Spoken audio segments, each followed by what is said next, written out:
গত শনিবার রাতে 12:30 নাগাদ সিপিআইএম নরসিংগড় লোকাল কমিটির সদস্য তপন শীলের বাড়িতেই শক্তিশালী বোমা নিক্ষেপ করা হয়। বোমা বিস্ফোরণে বাড়ির দেওয়ালে বড় গর্ত তৈরি হয়েছে এবং কয়েকটি ফাটল ধরেছে। গোটা এলাকা কম্পিত হয়ে ওঠে। বোমা বিস্ফোরণের আওয়াজে তপন শীলের কন্যা অসুস্থ হয়ে পড়ে। সঙ্গে সঙ্গেই পুলিশকে জানিয়েছে। পুলিশ সকালে যথারীতি ঘটনাস্থলে ছুটে আসে, কিন্তু এখনো পর্যন্ত কোনো ধরনের গ্রেপ্তার নেই।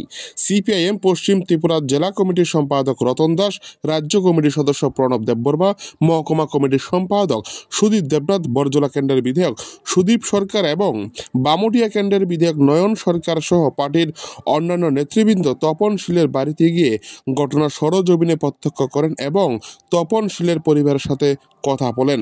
গোটা ঘটনায় ব্যাপক চাঞ্চল্য সৃষ্টি হয়েছে গোটা এলাকা জুড়ে। আগরতলা থেকে নিজস্ব প্রতিনিধি রিপোর্ট, টিভি 100 বাংলা। পরশুদিন রাত্রে আনুমানিক 12:30 একটার ভিতরে বিরাট একটা আকার মানে শব্দ পুরো বিল্ডিং কাইপ করছে। পরে দেখি আমার বাড়িতে বোমা নিক্ষেপ করেছে বাউন্ডারি ওয়ালের মধ্যে।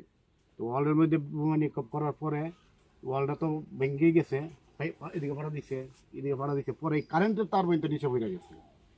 একটা ঘরের মধ্যে কারেন্টের লগলো গেছে, একটা আতঙ্কের পরিবেশ। আমার মেয়ে বিনতে ডরাইয়া মানে কেমন একটা পরিবেশ এটা আমি এখন কেমনে খুব মহিলা বুঝতে পারতাম না।